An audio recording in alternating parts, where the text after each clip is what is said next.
le monde de la BD japonaise est en deuil. Leiji Matsumoto, star mondiale du manga des années 70 et créateur d'Albator, est décédé le 13 février 2023, à l'âge de 85 ans. Le mangaka et auteur d'animation Leiji Matsumoto est mort le 13 février 2023, à 85 ans, a annoncé la maison de production japonaise Toei, ce lundi 20 février. Derrière lui, il laisse une carrière de plus de 60 ans et des univers spatiaux qui résonneront éternellement dans nos imaginaires. Il était le père du capitaine corsaire Albator, qui a bercé l'enfance des années 80. Il s'était fait connaître pour ses œuvres de science-fiction comme Yamato, le cuirassé de l'espace, en 1974, ou Galaxy Express 999, en 1977.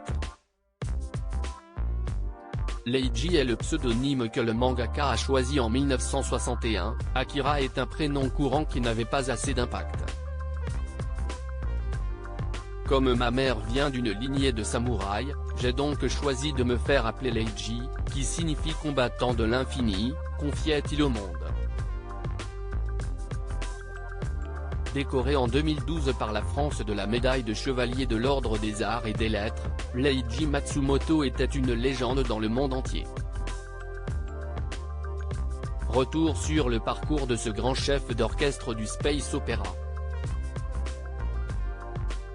Un véritable corsaire de l'espace, Matsumoto est né dans le sud du Japon, sur l'île de Kyushu, le 25 janvier 1938.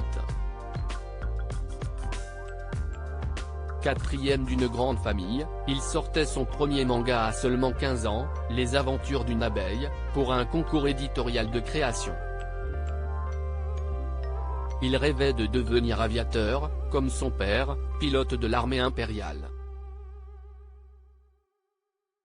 Mais ayant des problèmes de vue, il abandonna très vite l'idée, et partit dessiner à Tokyo pour aider financièrement sa famille. Fan du grand maître du manga, Osamu Tezuka, il commença sa carrière en 1950, en dessinant des mangas pour les jeunes filles.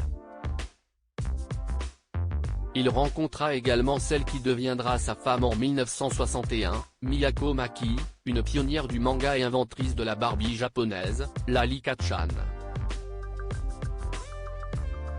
CIST en 1970, qu'il devenait un mangaka star et l'un des chefs d'orchestre du space opéra japonais.